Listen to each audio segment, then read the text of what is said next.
There's a piece of advice you've probably heard 100 times. Start investing as early as possible. The earlier the better. And if you didn't start in your 20s, you've already missed the boat. And of course, there is some truth to that. Time in the market matters. Compounding is real. And I'm not going to argue with that. But I think this advice, as it's usually presented, isn't that helpful. And actually, for a lot of people, it ends up doing more harm than good. Because the idea that your 20s are your most powerful investing years, that if you miss them, somehow you're behind, isn't the full picture. In this video, I want to make the case why your 30s and 40s are actually your most powerful wealth building years. And I'm going to show you the numbers to prove it. Let me paint a picture of what your 20s usually looks like financially for most people in the UK. You're renting, probably in a city because that's where the jobs are. Rent is taking up 35 to 40% of your take-home pay. Then you've got energy bills, council tax, food and travel costs. You may also have a student loan coming out. And then one of your friends gets married or has a birthday or wants to go traveling.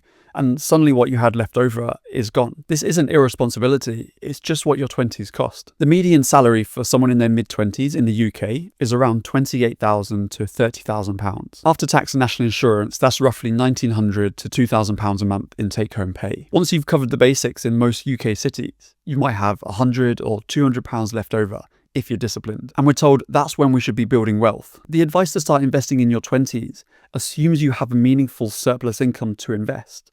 And for a lot of people, that surplus barely exists until their 30s. Now, I want to be clear, if you did manage to invest consistently throughout your 20s, that's genuinely brilliant.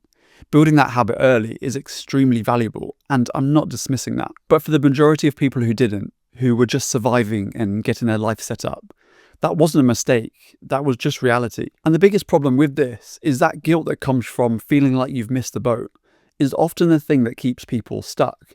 They feel so behind that they don't start at all. So let's talk about what actually happens in your 30s and 40s, because I think it's significantly more powerful than most people realize. The single biggest shift in your 30s and 40s isn't just that you earn more, it's that your expenses don't keep pace with your income. Think about it, when you're earning £28,000 in your mid-20s, almost all of it goes on the basics. There's no margin. But when your salary moves to £40,000 or £50,000 in your 30s, your rent isn't automatically double.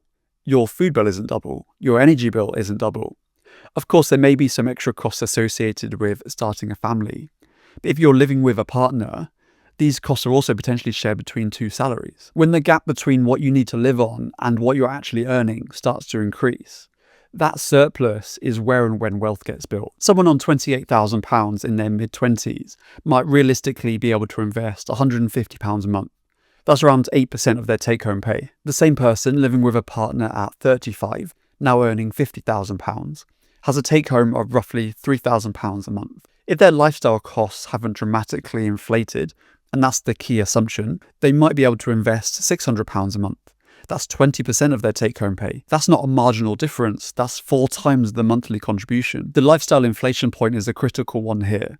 That surplus only works in your favour if you don't immediately fill it with a bigger car, a nicer flat, or a better holiday. The people who build wealth in their 30s are the ones that let a meaningful portion of each salary increase flow into investments rather than their lifestyle. It sounds obvious, but most people just default to letting their lifestyle absorb income increases without ever making a conscious decision about it. The practical version of this is simple. Every time you get a pay rise, decide in advance what percentage is going to go towards investments before you adjust your lifestyle to the new income. Even directing half of every rise into savings while letting the other half improve your life will put you ahead of most people. Here's something that doesn't get talked about enough. The tax advantages available to UK investors don't just exist in your 30s and 40s, they actually get more powerful as your income grows. Let me explain what I mean. When you're a basic rate taxpayer, pension contributions get 20% tax relief. So for every £80 you put in, the government tops it up to £100. But when your income crosses the higher rate threshold, currently £50,270, that relief jumps to 40%. Now for every £60 you contribute, the government adds 40. That £100 investment now only costs you £60. Most people in their 20s will be basic rate taxpayers, while a significant number of people in their 30s and 40s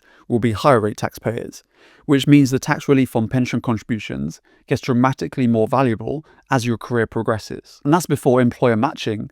At a salary of £60,000 with a 5% employer match, that's £3,000 a year going into your pension that costs you nothing. And some employers can be more generous than others.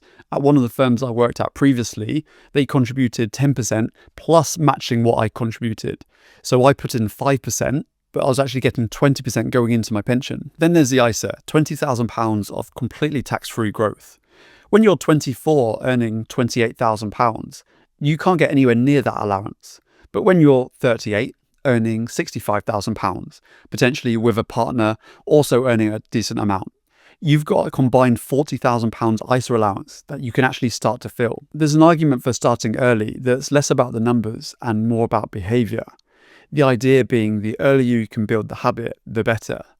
And I do think there's something in that, but I would also push back on it slightly, because the other side of that argument is that investing in your 20s, when every pound feels scarce and every contribution feels painful, it can actually create a negative relationship with investing. You associate it with sacrifice and restriction rather than progress and security. Something shifts in your 30s and 40s for most people. The priorities get clearer. Your reasons for building wealth become more concrete. A family, a mortgage, not wanting to work until you're 70. And that clarity changes how you approach it. Discipline in investing isn't really about willpower. It's about having a clear enough reason to stay the course when markets fall or when it would be easier to spend the money on something else. That clarity of purpose tends to come with age and life experience. I think this is why the investors that built the most wealth aren't always the ones that started earliest. They're the ones that found a compelling enough reason to stay consistent. And that reason often only becomes clear after 30, when life starts to get more real. Most people in their 20s are still figuring out what they're doing. There's also a more psychological point here, and this is completely anecdotal from personal experience. But in your 20s, there's a balance to be had with what you sacrifice. These are prime years to be exploring the world or creating new experiences with less responsibilities. From what I've seen, the people who sacrifice too much either live in regret later in life, or they end up spending more on bigger trips. A classic midlife crisis, as it were. All investing is giving up consumption today in the hope of greater consumption later on. And that's a balance you've got to think about. Let me be straight with you before I show you these numbers. From a compounding perspective, all other things being equal, starting earlier will always result in a bigger portfolio than starting later. I'm not going to try and force numbers to argue against that. But I also don't think that's very helpful for someone in their 30s and 40s asking, if I start now and take this seriously, what can I realistically build? Here's what the numbers look like. Someone investing £600 a month from age 35 at a 7% average annual return has a portfolio worth approximately £486,000 by the time they're 60. Push that to £800 a month and you're looking at around £648,000. At £1,000 a month over the same period, you're approaching £810,000. These are not small numbers. For someone who felt like they'd missed the boat, £500,000 to £800,000 by the age of 60 is a genuinely life-changing outcome. And £1,000 a month sounds a lot, but if some of this is going into a pension, it wouldn't actually cost you that much. For example, on a £60,000 salary, a 5% pension contribution would be £250 a month. If your employer matched this, that would be £500. But that £250 contribution wouldn't actually cost you that. Tax relief means it would actually only cost you £150. All of a sudden, £1,000 a month doesn't sound quite so optimistic. Half of that's covered by your pension contributions, which cost you £150. And then you just need to make up the other half, the £500, which you could put into a stocks and shares ISA. That isn't necessarily easy on that salary, but it's definitely achievable. And this also assumes that those contributions won't increase in later life. And it also doesn't include the state pension and any potential inheritance you may receive. The point isn't that starting late is fine and there are no consequences. There are. But the narrative that your 30s and 40s are too late to build meaningful wealth simply isn't true. If you really want to simplify your investing, I have a free ETF cheat sheet you can download. It gives you my favorite ETFs across different regions and makes it really easy to compare. The link's in the description below. There's one more advantage to building wealth in your 30s and 40s that doesn't get talked about much, and it's possibly the most underrated one. You actually know what you're building towards. When you're 23 and someone says to invest for the future, your future is abstract and retirement seems so far away. You don't really know what kind of life you want to be funding. By your mid-30s, that's usually changed. You're more likely to know where you want to live, whether you want children and what it costs, your realistic retirement age. And you're also more likely to know what kind of lifestyle makes you happy, rather than what you thought would make you happy at the age of 22. And that clarity changes everything about how you invest. You're not now saving vaguely into a pension because someone told you to. You're building towards a specific outcome that actually means something to you. And that makes consistency dramatically easier. So what does this actually look like in practice? First, figure out your surplus gap. So take your monthly take-home pay and subtract your genuine fixed costs and see what's actually left. And then determine what you can realistically commit to investing every month. The aim should be to get to around 15% of your take-home each month.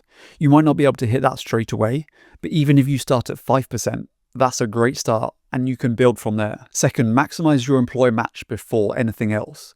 If your employer matches up to 5% and you're not contributing that, you're literally leaving free money on the table every month. There'll be no investment that gives you that instant 100% return. Your employer match does that. Third, aim to fill your ISA. You get £20,000 allowance every year. If you can't get anywhere near that right now, that's fine. Just get something going and you can increase it as your income grows. Any returns within an ISA, capital gains and dividends, are completely tax-free. Fourth, automate everything. Set up direct debits so your investments come out automatically on payday or soon after, before you get a chance to spend it. Make that decision once and then remove it from your monthly choices entirely. The narrative that your 20s are your most powerful investing years isn't wrong, but it doesn't tell the whole story. For most people, the 20s are about survival, building a career, and figuring out what you actually want. The 30s and 40s are when the surplus appears, when the tax advantages start to kick in properly, when the discipline and clarity that good investing requires finally start to develop. If you started in your 20s, great, keep going. If you didn't, stop treating it as lost time. The decade ahead of you is likely your most powerful one. The question is whether you use it. I hope you found that useful. Let me know your thoughts down below in the comments and I'll catch you in the next one.